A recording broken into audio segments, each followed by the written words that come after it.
Your phone says storage full, your laptop says storage full, and the cheapest fix is renting space from a company you then have to trust for years. That is the real decision here, not gigabytes. Trust and what you pay for it. So this is the best cloud storage you can actually buy right now. Counted down from 10 to 1. One warning about how these lists usually work. Every ranking video I found for this search was built on discount links, and viewers have noticed. Under one of the biggest, the top reply just says this. Let us see who paid the most to be on top this year. Under another, someone asks why the same product wins every single time. Fair question. So this ranking follows the independent testers instead, and I name them as I go.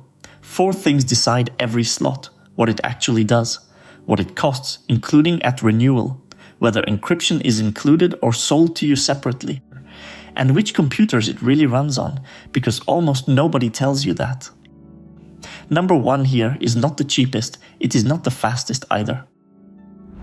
First, one distinction that costs people their files. Cloud storage is not backup. Storage syncs a folder. Change it on your laptop and it changes everywhere, including the deletion. Backup keeps a separate copy of your machine that you can rewind to. Some services on this list do one of those jobs well and the other badly. Then there is the money. Most charge monthly forever. A few sell a lifetime plan. One payment, no renewal. Worth doing that arithmetic once. CloudWords lists pCloud's 2 terabyte lifetime plan at $399. Renting 2 terabytes runs about $8 a month. So the lifetime plan pays for itself somewhere in year 4 and everything after that is free, which only works if the company still exists in year 4. Hold that thought. Number 10 is Box. It is here because people genuinely search for it, not because it belongs anywhere near your photo library. Box is a business content platform. Its own pricing page starts at $5 per user per month, and the business tier needs a minimum of 3 users. File size, caps and bandwidth limits are published there too, and they scale with the tier. A video editor on Reddit did the maths out loud. One 30GB file pushed them onto a $35 per user plan. With the 3 user minimum, that came to roughly $1,260 a year. For a small team with compliance rules, that is a reasonable bill for real governance. For one person with photos, it is the wrong shop. Number 9 is Internxt, and this one needs care. The pitch is genuinely attractive. Open source, zero-knowledge encryption switched on by default and the cheapest lifetime headline in the category. CloudWords rates it a top 5 provider, now the other half. Internxt sits at 2.6 out of 5 on Trustpilot as of May 2026. The score has drifted between 2.6 and 2.9 this year. Take it as a range, not a number. The specific complaint is about lifetime plans. Reviewers say they bought in for WebDAV access and later lost it. And this part is not an allegation, it is on Internext's own blog. Their May post states that rclone access now requires the ultimate annual or lifetime plan. There are also Reddit threads alleging deleted criticism. Those are allegations, and I am leaving them as allegations. If cheap encrypted archive space is the whole job, this is real storage at a real price. If the sync client has to be flawless, keep climbing. Number 8 is Dropbox, which invented the folder that just works and still has the best one. Nothing here syncs more reliably on Windows and Mac.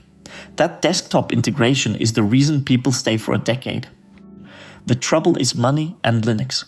The free tier is 2 GB, the smallest here by a distance. CloudWords ranks Dropbox 12 of 14 on value. It also retired its unlimited plan, which pushed its heaviest users out the door. One of them put it plainly. Dropbox was an option when it had unlimited, and once they ditched it, migration started. Linux users report the client being unreliable, Arch especially. TechRadar still names Dropbox its best pick for business, and for a team living inside shared folders that holds up, just do not buy it by the gigabyte.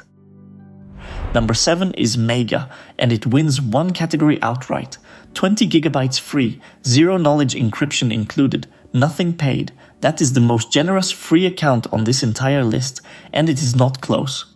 Viewers think reviewers underrate it. One tier list put Mega in the C tier. The reply with 27 likes simply says S tier with ease. The catch is transfer quotas on free accounts.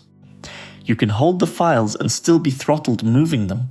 And the Reddit threads do carry file loss reports, including one user saying Mega Semi deleted a load of their files. Best free storage here, from a New Zealand company. Treat free as free and keep a second copy somewhere. Number 6 is Google Drive, which you already have and have probably never read the fine print on. 15 gigabytes free sounds generous until you learn it is shared across Drive, Gmail and Photos. Your inbox is eating your drive. That is why yours is full. TechRadar names Drive its top general pick, and the reason is collaboration. 2 people editing one document at once is still smoother here than anywhere else. What you give up is privacy. Drive is not zero knowledge, so Google can read what you store. It is also a US company, which matters more to some people than others. One more thing. Google One pricing varies a lot by country, so do not trust any single dollar figure, including mine. Check your own. If your work already lives in docs and sheets, Drive is the obvious answer.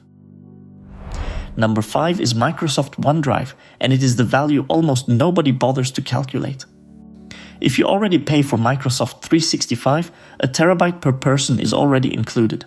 You are not buying storage. You bought it already. The extra cost of using it is nothing. Files on demand is quietly clever too. Everything shows up in Explorer and only what you open comes down. On its own, the free tier is 5 gigabytes, which is thin. And like Google, it is not zero knowledge, so Microsoft holds the keys. Tom's guide names OneDrive the pick for Windows users. On a Windows machine with an Office subscription, that is hard to argue with. Already paying for Office? Then this one is already decided. Number 4 is IsoDrive, and it fixes the thing that annoys people most about everything above it. Encryption is included in the paid plans rather than sold separately. IsoDrive uses Twofish and puts it in the box. 10 gigabytes free and lifetime plans start around $299, the cheapest way into a lifetime plan here. CloudWords ranks it 6th overall. Now the honest part. IsoDrive is a far smaller company than anything above it, and that matters specifically for lifetime plans. One long thread on r/cloud storage tested which providers people would trust to still be running decades from now. IsoDrive sits on the list the author would not bet on. Encryption included, paid once, lowest entry price. Just be clear on what a lifetime promise is worth from a small company.